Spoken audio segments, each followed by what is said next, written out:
પશુપાલકો 2024 લોકસભા ચૂંટણીમાં ભાજપ વિરુદ્ધ મતદાન કરશે તો માલધારી મહાપંચાયતના પ્રમુખ રઘુભાઈ દેસાઈ પ્રમુખ સ્થાને નિર્ણય લેવાયો છે કે છેલ્લા ઘણા સમયથી પશુપાલકો ભાજપની બેધારી નીતિથી નારાજ છે।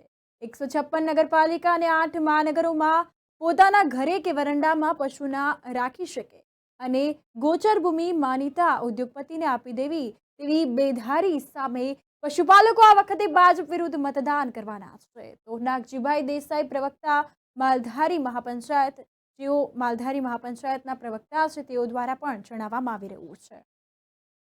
મહાપંચાયત દ્વારા ઠરાવ કરવામાં આવ્યો છે કે છેલ્લા 2-3 વર્ષથી તમે જો પશુપાલકોની હાલત ગુજરાત સરકારે જે કપોળી કરી છે એની સામે આંદોલનો પણ કર્યા, પરંતુ પશુપાલનનો વ્યવસાય ખતમ કરીને ગોચરોની જમીનો ઉદ્યોગપતિને આપી દેવી, એના કારણે પશુપાલકોને લાયસન્સ લેવું પડે, પશુપાલકો ઘરે પણ એના વરંડામાં પણ પશુ ન રાખી શકે।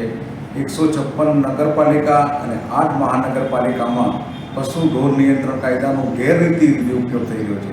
રોડ રસ્તા ઉપર આવતા પશુ પકડ્યામાં કોઈ પશુપાલકને વાંધો નથી, એ ડબ્બામાં પૂરવા જ જોઈએ, પરંતુ પશુપાલનનો વ્યવસાય ખતમ કરીને ઉદ્યોગપતિને જમીનો વેચી દેવી એનું એક ષડયંત્રના ભાગરૂપે જે રીતે પશુપાલકો નારાજગી છે તેના ભાગરૂપે આ વખતે ઠરાવ કરવામાં આવ્યો છે ગુજરાત માલધારી મહાપંચાયતમાં કે આ વખતે ભારતીય જનતા પાર્ટી ભાજપને 26 સીટ ઉપર પશુપાલકો મત આપશે નહીં।